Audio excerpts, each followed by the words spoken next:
Sur toi je peux compter. Oh Jésus, oh Jésus. Seigneur tu l'as dit, Seigneur tu l'as dit, Seigneur tu l'as dit. Je me souviendrai toujours que tu m'as dit un jour que le sommet est encore là. Oh,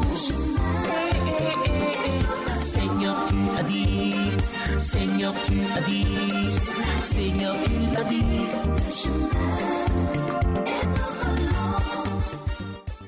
Shalom à vous, shalom chez vous.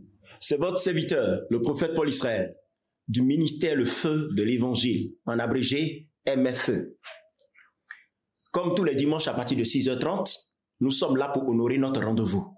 C'est le rendez-vous de la parole, c'est le rendez-vous de l'esprit, c'est le rendez-vous de la vie. Et ce matin, nous allons poursuivre dans notre lancée. Lancée que nous avions abordée depuis quelques dimanches déjà. Mais avant de rentrer dans le vif du sujet, il serait normal et bienséant que je vous parle du nouvel album du prophète Paul Israël intitulé Consolation, qui est sorti, ça fait maintenant 1 mois. Procurez-vous cet album, car au travers de cet album, Dieu certainement vous visitera, vous bénira et vous consolera. Car ceux qui ont déjà cette œuvre discographique rendent déjà des témoignages. C'est aussi votre tour de rendre témoignage. Procurez-vous cet album, ce n'est que 3000 francs CFA seulement.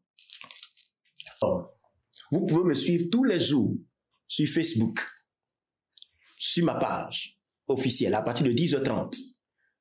Power Ministries Live. Je reprends. Power Ministries Live. Vous pouvez me suivre aussi sur ma page YouTube. Vous tapez simplement Prophète Paul Israël officiel. Vous pouvez me suivre sur ma page YouTube. Vous pouvez me suivre sur ma page Facebook. Mais retenez-le, sur Facebook, c'est tous les jours à partir de 10h30. Soyez bénis. Le décor étant planté, nous allons procéder à la prédication. Sinon, nous allons passer à la prédication. Le thème sur lequel nous avons commencé à nous entretenir, sinon nous nous entretenons depuis des dimanches déjà, c'est le message de tous les temps. Et ce message de tous les temps provient d'un verset biblique, d'un passage biblique dans lequel le Seigneur nous dit « Répentez-vous, car le royaume des cieux est proche ». Je vous ai longuement parlé de ce thème, du pourquoi de ce thème, de la raison de ce thème. Je vous ai aussi parlé de la repentance. Aujourd'hui, ce dont je vais vous parler, c'est que il faut se repentir afin de pouvoir entrer dans le royaume. Donc la question, que représente le royaume pour que Dieu nous demande de nous repentir afin de pouvoir y entrer? Qu'est-ce qui est si important dans le royaume pour que Dieu nous demande de nous repentir afin de pouvoir y entrer, afin de pouvoir y avoir accès? Donc, pour ce faire, nous allons aller dans les Écritures. Évidemment que dans Marc, le chapitre, le verset 15, le Seigneur dit « Repentez-vous, car le royaume des cieux est proche ». C'est non seulement une invitation, mais c'est aussi une condition. Donc, le but ultime pour lequel nous nous repentons, c'est d'avoir accès au royaume. C'est de pouvoir entrer dans le royaume. Mais il y a une chose qui m'intrigue. Il y a une chose qui m'a touché, qui m'a marqué lorsque je parcourais les Écritures que je veux partager maintenant avec vous. Et cette chose, c'est laquelle? C'est que tous ceux que Jésus-Christ a guéris ne se sont pas forcément repentis. Je le répète, tous ceux que Jésus-Christ de Nazareth a guéris dans la Bible ne se sont pas forcément repentis. Et pour ce faire, je vais vous citer quelques exemples à partir desquels vous comprendrez ce que je viens de vous affirmer. Lorsqu'on prend le cas de la belle-mère de Pierre, la Bible dit cette femme était malade, elle était souffrante de fièvre. Jésus-Christ arrive à son domicile sans lui poser une condition aucune. Ayant appris qu'elle était malade, Jésus rentre, il prend la main de la femme est guérie et automatiquement elle vient le servir. Ensuite, le fou de Gadara, dans la région de Génézareth, la Bible nous informe que cet homme était animé d'une folie criarde, au point où personne ne pouvait passer à cet endroit-là pour la simple raison que si jamais il venait à tomber sur vous, il vous violentait. Et donc, cet homme était habité d'une légion de démons. Jésus arrive donc dans le territoire de Génézareth. La logique biblique aurait voulu, ou la logique du milieu ecclésiastique aujourd'hui aurait voulu que on lui annonce l'évangile, on lui parle de Jésus, qu'il manifeste sa foi et ensuite la guérison comme on a pour coutume de voir ou de faire. Mais Jésus arrive sans poser de condition aucune, sans attendre de ce fou-là qu'il se répande. Jésus le guérit, délivrance instantanée, en une fraction de seconde. Toute la ville est dans l'émoi, toute la ville est secouée par ce qui vient d'arriver, parce que tout le monde constate que cet homme a été guéri, mais que le troupeau de porcs qui était à côté là, malheureusement, a été détruit parce que ce troupeau s'est précipité justement dans la mer. Deuxième exemple. Le troisième exemple. Cet homme qui était malade à la piscine de Bethesda. La Bible dit que cet homme était là depuis 38 ans. Jésus-Christ de Nazareth vient, il arrive. Il voit tous les malades qui sont rassemblés. Que d'aller vers tous les malades, Jésus se dirige tout droit vers ce malade-là parce que justement par discernement et par l'esprit, il a certainement su que cet homme était là depuis 38 ans. Jésus va, il arrive à son niveau et il lui pose une simple question. Veux-tu être guéri? Je me dis que le Seigneur aurait dû dire, faut te repentir car le royaume des cieux est proche. Réponds-toi pour être guéri. C'est ce que normalement on se dit que le Seigneur aurait dû dire. Mais le Seigneur lui pose une simple question. Veux-tu être guéri? Et à l'homme de dire, je n'ai personne pour me jeter dans l'eau. Donc Jésus ne lui a pas posé de préalable, comme exigeant de lui une foi, ou exigeant de lui une quelconque repentance. La Bible dit que Jésus a guéri cet homme-là par une simple parole que Jésus lui a donnée. Alors, la question, la voici.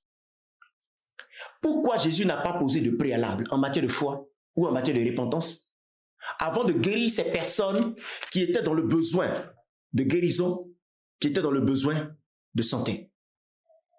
Jésus ne l'a pas fait pour une simple raison. Il les a guéris parce que Jésus-Christ est venu pour annoncer un royaume. Retenez-le bien. Jésus-Christ est venu pour annoncer un royaume. Souvenez-vous, lorsque Jésus-Christ était tenté par le diable dans le désert, Satan lui a montré tous les royaumes de la terre et leur gloire. Et Satan lui a dit, si tu te prosternes et tu m'adores, tu vois tous ces royaumes et leur gloire, je te les donne. Donc Jésus est venu annoncer un royaume qui n'a rien à voir avec le royaume dont Satan parle. Et le royaume dont Satan parle, c'est le royaume des hommes, le royaume de ce monde avec son système de tout, avec l'or, avec l'argent et avec les plaisirs. C'est ça, c'est de ce royaume-là que Satan parle. Donc Jésus vient et il vient annoncer un autre royaume qui n'a rien à voir avec ce royaume dont Satan parle. Et donc, pour que les gens, les hommes, les êtres humains se sentent attirés, se sentent concernés par le royaume dont Jésus-Christ parle, qui n'est pas matériel et qu'on ne peut voir avec les yeux physiques, il y allait de soi que Jésus manifeste ce royaume.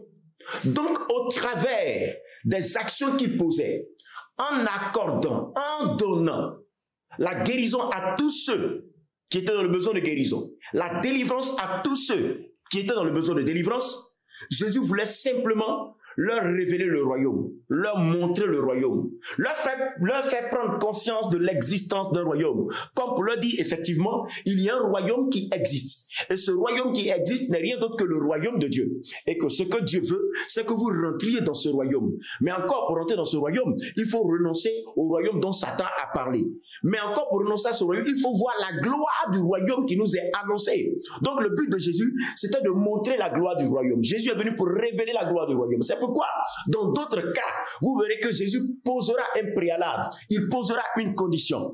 Condition selon laquelle, ou d'après laquelle, il demandera à certaines personnes si elles croient, ou il demandera à certaines personnes de se repentir. Donc, dans les deux cas, que Jésus pose un préalable, ou qu'il ne pose pas un préalable, ce que Dieu recherchait ou ce qu'il recherchait dans les actions qu'il posait en conférant, en donnant la guérison, c'était de manifester, de révéler le royaume aux hommes afin que les hommes puissent constater que non seulement ce royaume existe, mais qu'ils puissent voir la gloire de ce royaume, qu'ils puissent voir l'autorité de ce royaume, qu'ils puissent voir la puissance de ce royaume.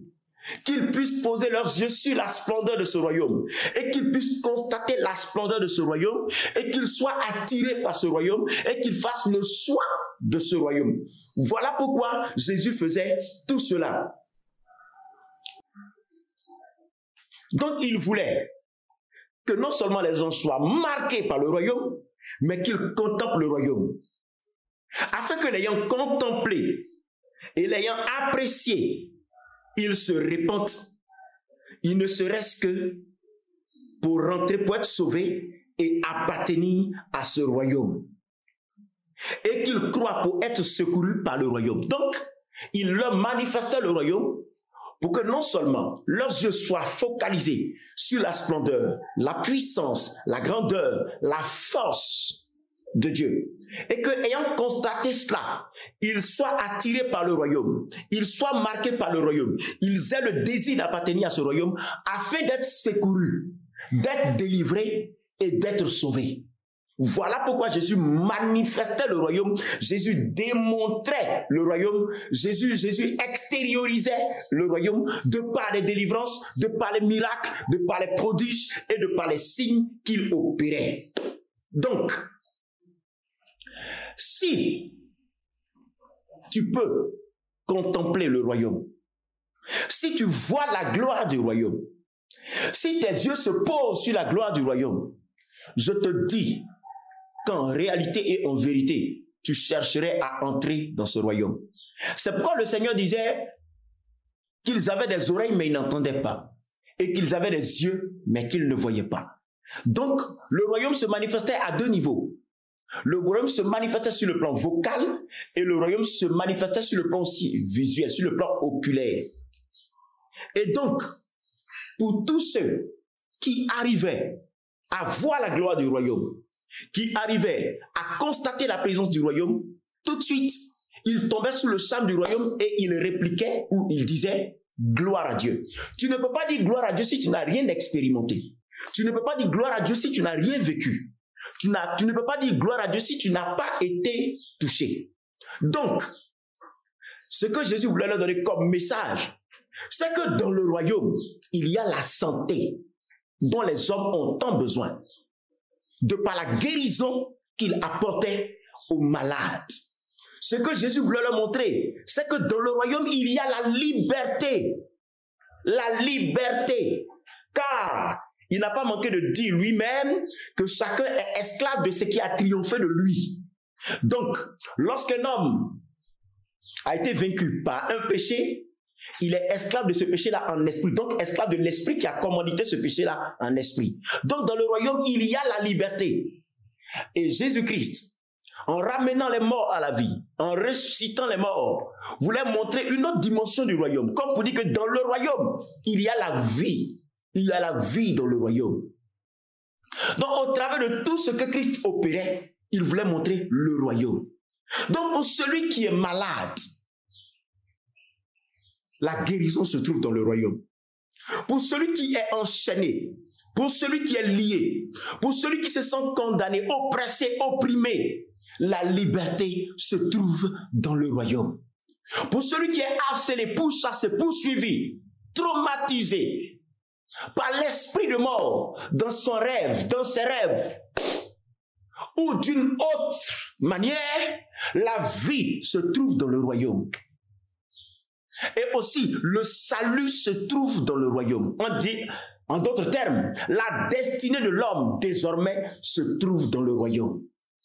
Mais pour avoir accès à tout ce que je viens de citer, la santé, le bien-être, la vie, la guérison, le salut, tout ce que tu as à faire, il faut se repentir. Donc, si tu veux du royaume, ça sous-entend que tu veux de ces choses. Et si tu veux de ces choses, il faut te repentir.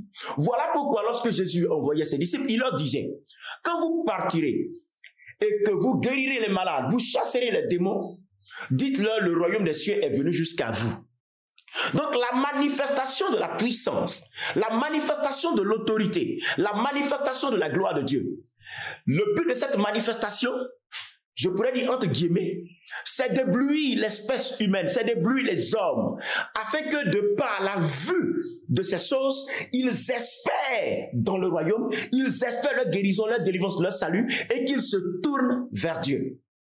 Et Jésus n'a pas manqué de démontrer la gloire du royaume durant tout son ministère. Il avait donc un ministère de miracles. Les miracles foisonnaient, les miracles se multipliaient. En fin de compte, on lui a collé une identité, c'était l'homme de miracle. Au point où le concernant, les gens disaient, mais les gens disent que ce dernier n'est pas le Messie.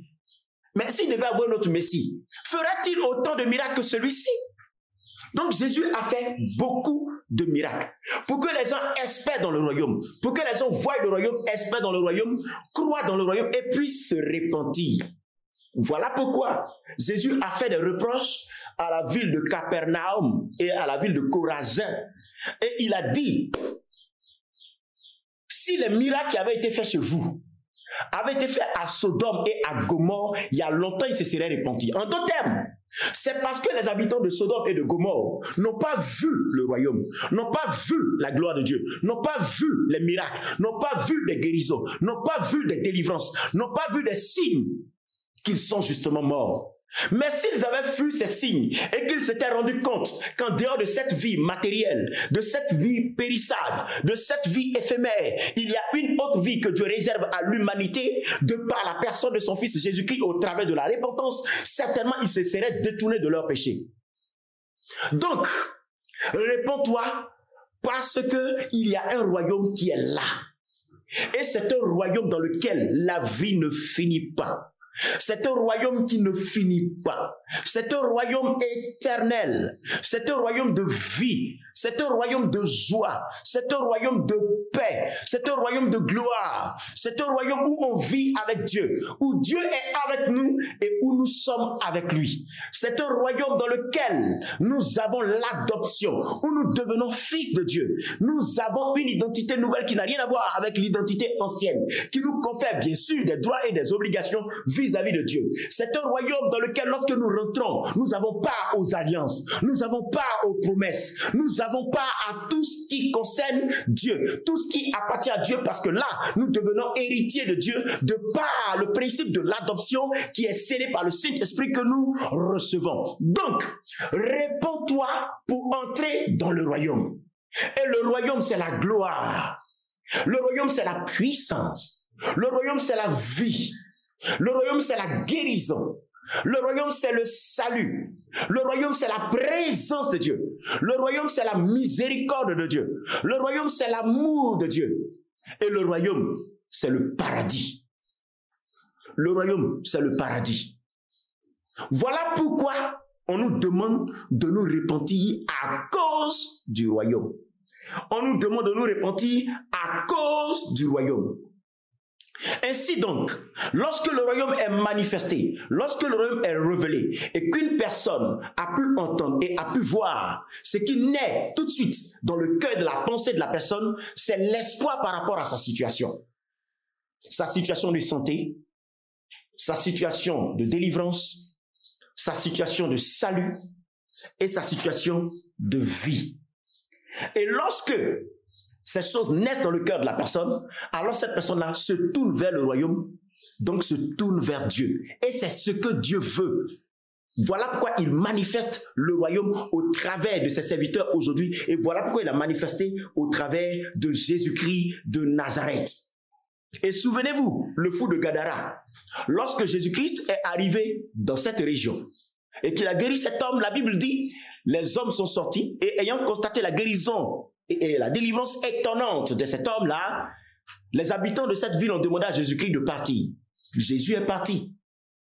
Mais le fou est allé dans toute la ville et il a rendu témoignage en pressant que Jésus-Christ l'avait guéri.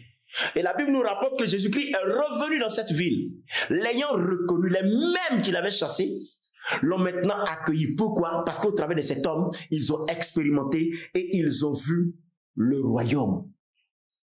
Donc Dieu te demande de te repentir pour rentrer simplement dans le royaume, pour rentrer dans la guérison, pour rentrer dans la vie, pour rentrer dans la délivrance.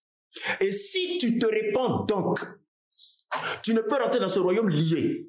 Tu ne peux rentrer dans ce royaume mort. Non. Tu bénéficies tout de suite des privilèges de ce royaume-là, qui consiste dans ce que je viens de t'annoncer. Ainsi donc, réponds-toi pour entrer dans le royaume et crois dans le royaume pour être délivré. Crois dans l'autorité de Dieu pour être délivré. Crois dans la puissance de Dieu pour être délivré. Crois dans les promesses de Dieu pour être délivré. Dieu veut opérer ces choses-là dans ta vie. Dieu veut opérer ces choses-là dans ta vie. Je le répète, Dieu veut opérer ces choses-là dans ta vie. La seule condition, c'est que tu te répandes parce que tu as le désir de rentrer dans le royaume. Et si tu manifestes ce désir au travers de ta foi et de ta croyance, eh bien, le royaume vient directement à ton secours. Et quand le royaume vient à ton secours, le royaume te prend en charge sur tous les plans parce que désormais, tu deviens citoyen du royaume, ayant les droits du royaume. Le droit à la santé, le droit à la liberté, le droit à la vie, le droit à l'éternité, le droit au secours. Et le trône te vient en aide. Voilà pourquoi Dieu nous demande de nous repentir. Donc Dieu ne nous demande pas de nous repentir pour une balade de santé. Dieu nous demande de nous repentir pour appartenir au royaume. Et pourquoi le royaume? Parce que ce royaume est bien meilleur. Nous savons que dans cette vie, il y a des promesses. Dans cette vie, il y a des choses qui attirent notre attention, qui créent en nous un certain dévolu. Cependant, Dieu veut nous faire comprendre que les choses de cette vie sont éphémères et passagères, mais les choses du royaume sont éternelles. Et ce que Dieu veut pour nous, c'est pas ce qui est passager, c'est pas ce qui est éphémère, c'est plutôt ce qui est éternel. Voilà pourquoi il nous demande de nous repentir. Donc la repentance se présente simplement comme une porte par laquelle nous passons pour rentrer dans le royaume. Et Dieu veut que tu rentres dans le royaume. Dieu veut que tu aies une place dans le royaume. Et s'il te plaît, c'est l'heure et le moment de se prendre, de se choisir, de s'approprier, de s'accaparer, même si je peux parler ainsi, d'une place dans le royaume. Le royaume est magnifique. Le royaume est glorieux. Le royaume est excellent. Car pour tous ceux qui se répandent et qui entrent dans le royaume, Dieu leur donne sa vie, qui est la vie de Dieu. Une vie pleine, une vie complète, une vie totale, une vie qui se prolonge jusque dans l'éternité. Et Dieu leur réserve le paradis. Est-ce que tu sais ce que c'est que le paradis? Le paradis, l'a défini Dieu dans sa parole dans le livre d'Apocalypse. C'est un endroit où il n'y a plus de pleurs, où il n'y a plus de douleur, où il n'y a plus de maladie, où il n'y a plus de temps, où il n'y a plus d'époque, où il n'y a plus de saison, où il n'y a plus de lune, où il n'y a plus de soleil, où il n'y a plus de nuit, où il n'y a plus de jour. Mais la Bible dit que dans le paradis, c'est la gloire de Dieu qui éclaire le paradis, où tout est bâti en or, et l'or le plus fin, l'or le plus pur. Lorsque la nouvelle Jérusalem est présentée dans la parole de Dieu, elle fait rêver. Elle fait rêver. Oui, la nouvelle Jérusalem fait rêver. Oui, le paradis fait rêver. Quand on accepte de le voir, quand on accepte de le contempler, quand on accepte de le remarquer lorsque Dieu nous le présente. En réalité, en te demandant de te repentir, c'est le paradis que Dieu te présente. En te demandant de te repentir, c'est une vie meilleure que Dieu te présente. En te demandant de te repentir, c'est un avenir nouveau que Dieu te présente. Donc Dieu te demande de te repentir pour un avenir nouveau, pour une vie éternelle, pour une vie meilleure. Voilà l'objectif, le but pour lequel Dieu te demande de te repentir, à cause de la grâce, à cause de ce que représente le royaume, à cause de la gloire, à cause de l'avantage, à cause du caractère béni du royaume, car tu ne peux avoir mieux ailleurs. La présence de Dieu est la meilleure. Si donc tu as compris, je dis bien, si donc tu as compris, si donc tu as saisi, si donc tu as pu capter quelque chose de tout ce que je t'ai dit, je te le dis maintenant en conclusion, ta guérison dépend du royaume. Ta délivrance dépend du royaume. Ton salut dépend du royaume. Ta vie dépend du royaume. Le secours que tu cherches se trouve dans le royaume. Tout ce que tu as à faire, c'est de répondre simplement à l'invitation. Et le royaume est tellement important que le Seigneur Jésus dit, cherchez premièrement le royaume et la justice, et tout vous sera donné par-dessus. Donc si le royaume était une chose banale, une chose minime, une chose de moindre valeur, Dieu n'aurait pas donné son Fils pour rendre possible l'entrée des hommes dans le royaume. Jésus-Christ n'aurait pas pris le risque qu'il a pris pour toi. Jésus-Christ n'aurait pas consenti le sacrifice qu'il a consenti pour toi. S'il a fait cela, c'est parce qu'il n'y a pas mieux que le royaume. Donc, tu es dans ce monde. Nous sommes tous dans ce monde. Et dans ce monde, il y a tellement de choses qui nous accrochent, qui nous retiennent. Cependant, nous avons un choix à faire. Nous avons un choix à faire. Et nous devons choisir. Tu es libre de choisir entre ce qui peut-être t'attire, te retient, te monopolise, si vous pouvez parler ainsi, dans cette vie, et ce que Dieu te propose, que tu n'as pas encore, mais que tu auras, selon l'espérance qu'il t'accorde, mais dont tu peux connaître les premiers signes au travers de la guérison, de la délivrance, du salut, du bien-être, de la liberté qu'il te donne maintenant en te visitant. Il y a tellement de malades aujourd'hui. Il y a tellement de personnes liées aujourd'hui. Il y a tellement de personnes en quête de solutions aujourd'hui. La solution ne se trouve pas ailleurs. La solution se trouve dans le royaume que Jésus-Christ est venu nous présenter. Donc si tu as assisté à un miracle, c'est que tu as été en contact avec le royaume. Tu as assisté à une délivrance, tu as été en contact avec le royaume. Tu as assisté à un prodige ou tu as été en présence d'un signe miraculeux opéré dans le nom de Jésus-Christ, tu as été en contact avec le royaume. Mais ne te comporte pas comme les hommes, je vous l'ai dit, de Chorazin ou de Capernaum, qui se vantaient de ce que tous les miracles avaient été faits chez eux. Mais que de s'intéresser à la gloire qui leur était présentée, afin de voir le royaume et d'espérer dans le royaume, et de se comporter comme ils devaient se comporter dans le but d'avoir part et de rentrer dans le royaume, ils ne l'ont pas fait. Ils sont restés dans leur état, ils sont restés dans leurs conditions. Ils ne se sont pas laissés persuader par la gloire qui pourtant s'était manifestée à eux. Et malheureusement, ils sont tombés sous le jugement. Si tu te répands, eh bien, à la clé, il y a une entrée éternelle dans le royaume de Dieu. Et tu vivras avec lui pour toujours. Si tu te répands, Dieu te guérit. Si tu te répands, Dieu te délivre. Si tu te répands, Dieu te sauve. Si tu te répands, Dieu t'accorde la liberté. Et c'est ça, le royaume. Et c'est pour ça, c'est tellement précieux pour l'homme. C'est tellement avantageux pour l'homme que Dieu demande à l'homme de faire passer ça en premier. Shalom à vous. Soyez bénis, soyez bénis, soyez bénis, soyez bénis. J'ai été heureux, j'ai été béni d'être en votre compagnie. J'espère qu'en ces quelques mots, quelqu'un a compris ou a pu comprendre la raison pour laquelle Dieu lance cette ultime invitation à l'humanité dans ces temps, les derniers, en disant répentez-vous. Pourquoi? Parce que le royaume est là. Répentez-vous pour entrer dans le royaume. Répentez-vous pour avoir accès au royaume.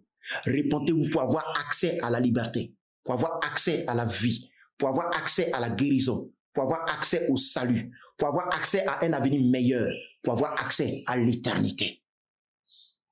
Si ces choses sont précieuses pour toi, alors réponds-toi. Si elles ne sont pas précieuses pour toi, reste dans ton état. Mais si tu restes dans ton état, non seulement ces choses finiront par te détruire, mais tu finiras loin de Dieu pour l'éternité. C'est pas ce qu'il veut, c'est pas ce qu'il a prévu. C'est pourquoi il a permis que son fils meure dans ces conditions que nous connaissons, ces conditions atroces et horribles. Et lui-même a consenti de mourir. Les conditions de ton entrée dans le royaume sont remplies. À toi de prendre le royaume. Et aujourd'hui, a dit Jésus, ce sont les violents qui s'en emparent. Lève-toi. Une heure nouvelle a sonné. Un temps nouveau a sonné. Une bénédiction vient à toi. La grâce de Dieu frappe à ta porte. Dieu veut te faire du bien. Dieu veut te guérir. Dieu veut te sauver. Dieu veut te bénir. Dieu veut changer ta vie. Dieu veut changer ta condition. Dieu veut changer ton identité. Dieu veut t'accorder la grâce que tu n'as jamais reçue. Dieu veut te donner une espérance nouvelle. Dieu veut te donner un avenir nouveau. Dieu veut te faire voir la vie autrement. Dieu veut t'aider. Je le répète, Dieu veut t'aider. Je le répète, Dieu veut t'aider. Dieu veut t'aider. Dieu veut t'aider. Et cette aide qu'il veut t'apporter, elle est gratuite. Ce n'est pas payant. Jésus n'a jamais pris de l'argent à quelqu'un avant de le guérir, ou avant de le délivrer, ou avant de le sauver. Jamais ne l'a fait. Car l'entrée dans le royaume est une grâce. Donc c'est un don. C'est une bénédiction. C'est gratuit, s'il te plaît. Il est encore temps. Prends ton ticket. Entre dans le royaume et tu seras béni éternellement. J'ai été ravi, béni et honoré d'être en votre compagnie. Et je veux rendre gloire à Dieu pour cette opportunité qu'il m'a donnée de vous entretenir au sujet du royaume. En si peu de temps, j'espère que je vous ai donné les grands traits ou alors les grands points qui vous serviront. Si vous voulez, je vous parlerai de la délivrance plus tard et de la nécessité de la délivrance, afin que vous compreniez qu'il est important pour les hommes d'espérer dans le royaume, de contempler, d'espérer et de chercher à entrer dans le royaume. Shalom à vous, soyez bénis. C'était votre serviteur, le prophète Paul Israël du ministère Le Feu de l'Évangile. Appelez-nous aux numéros qui sont au bas de l'écran. Nous nous ferons fort de vous répondre et de prier pour vous. Soutenez le ministère parce que Béni TV, c'est payant. Si vous aimez ces émissions, vous aimez ces enseignements, soutenez le ministère par vos dons et par vos offrandes. Ces numéros sont Orange Money et MTN Money.